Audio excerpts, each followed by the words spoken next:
Good evening. We're starting with breaking news. 12 News has confirmed there's a huge police presence in Tucson tonight, we're believing that it is connected to Nancy Guthrie's disappearance. The neighborhood where all of this is happening is just about 5 minutes away from Nancy Guthrie's home.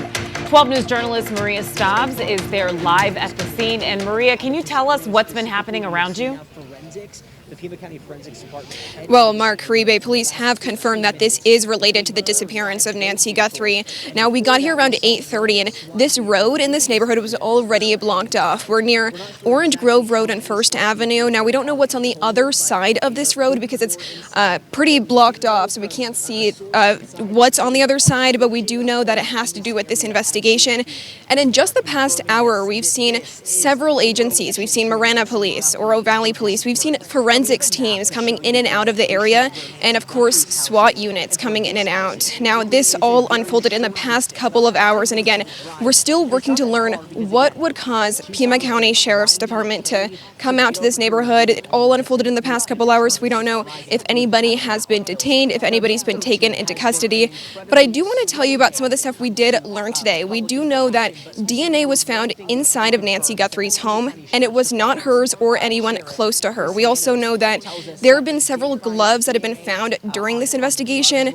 There was the closest one that was only 2 miles away from Nancy Guthrie's home. None of them were found inside the home. And of course, the big part of this investigation has been that camera footage that was caught from Nancy Guthrie's doorbell camera of a suspect tampering with her doorbell camera. So we're still working to find that suspect. We don't know if this police activity is related to this suspect, but of course police tell us they've been following all leads throughout this investigation. It's now day 13 into this search. We're still learning what has brought police out here tonight, but a huge police activity in the past couple of hours with several agencies, SWAT units, forensic teams. So we will keep you updated as we learn what has prompted this activity, if anybody's been detained, if anybody is in custody.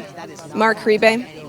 Maria, do you know, because frequently when there's a SWAT situation in a neighborhood, depending on whether or not gunfire is expected or they're afraid of violence, neighbors are told to either shelter in place or get out. Has any of that occurred to your knowledge? It doesn't seem like any of that has occurred because we have seen neighbors coming into the neighborhood. Of course, they have to show their ID to prove that they do live in the area, but they have been allowed into the neighborhood. So it's unclear if there's any sort of lockdown, if people living here aren't allowed to be in here, or if they should be on lockdown. But that's what we've seen so far. And of course, we've just seen several agencies coming into the neighborhood, Marana Police, Oro Valley Police, and then of course those SWAT units. Yeah, Maria, did they seem to be kind of in an urgent type of way? Were they coming in, quickly? I mean, did it seem like it was urgent? So when we first got here around 8:30, it was only the Pima County Sheriff's vehicles here and the deputy blocking off the roadway. And then as the night developed, as the past couple of hours went on, that's when we started to see more urgency from these vehicles coming into the area. And then just within the past 10 minutes, we saw a forensics team leaving the area. So it's unclear how fast-paced this has been going because we did get here a couple hours ago, but we will ask about just these different agencies we have seen. Yeah, all right. So many moving parts there, but definitely some new developments in just the past 24 hours or so. All right, Maria Stobbs, thank you very much. We're going to send it now to 12 News journalist Gabriela Becerra, who's been covering this case in Tucson since last week. Gabby, you're well versed in this case and the investigation. You've been on it since Nancy Guthrie disappeared.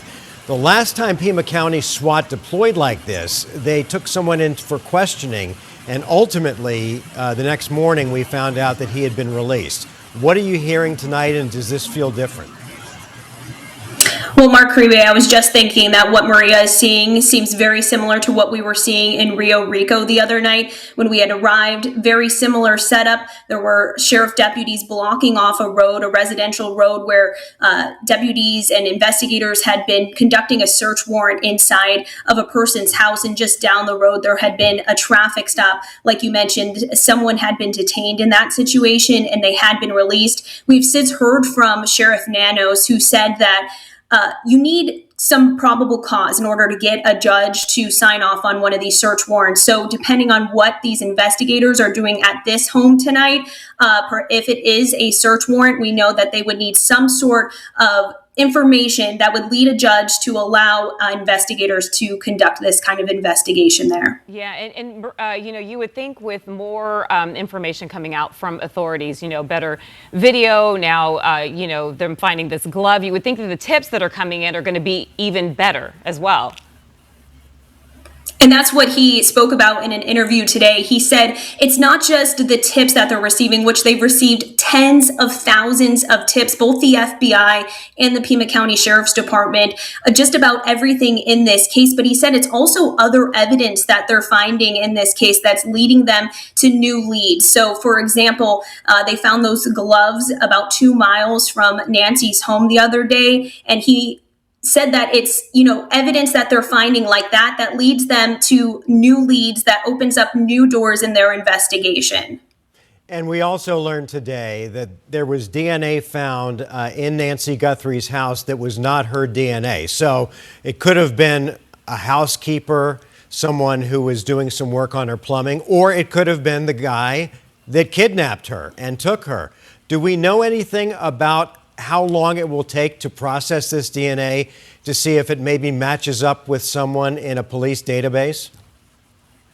Well, when I had spoke to a forensic expert at the beginning of this investigation, all the way back on February 2nd, I believe, they had told me that it can take days to weeks in order to do this kind of testing. But we know that they are prioritizing what they can in order to get results back as soon as possible. We know that they've been talking to anyone and everyone who's had contact with Nancy Guthrie, especially in the days and weeks leading up to her disappearance. They said that includes anyone who could have been conducting work at her house, any family members, friends, that sort of thing. And so it's safe to assume that they're looking at everyone who has come in contact with Nancy and hoping to cross-match DNA with anyone in this case.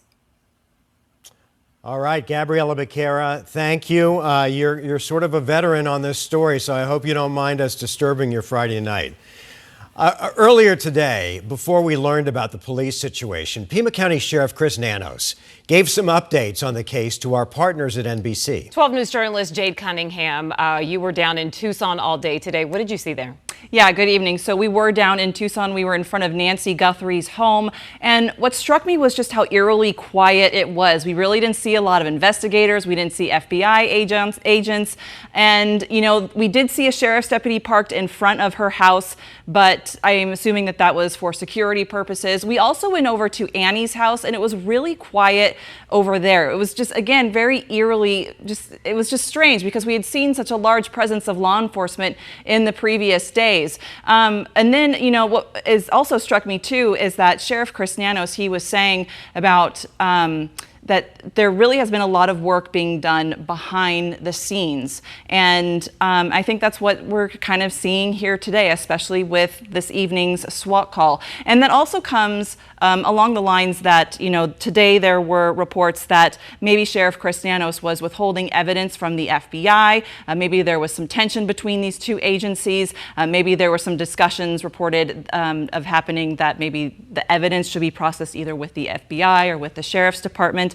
But we spoke with Sheriff Chris Nanos spoke with KVOA today, our sister station down in Tucson, and he was saying that's just not the case, that they work very hand in hand with this investigation, that they were working close together, and that they were hoping that positive results would come. Yeah, there was some reporting about the DNA, right? And, the Sheriff's Department sending their DNA to a certain lab in another part of the country versus where the FBI sends the DNA. And of course, those two databases, have different, databases. And so I know that also was a question as well today. Yeah, it sounds like, the Pima County Sheriff's Department, they sent a lot of their evidence to Florida. But obviously the FBI processes their evidence a lot closer to home. And so there was some discussion about where the evidence should be processed. But it sounds like it was all sent to Florida because they all wanted to keep it in one spot. Yeah. All right, Jade Cunningham, thank you. Appreciate it. We'll be right back. Stay with us.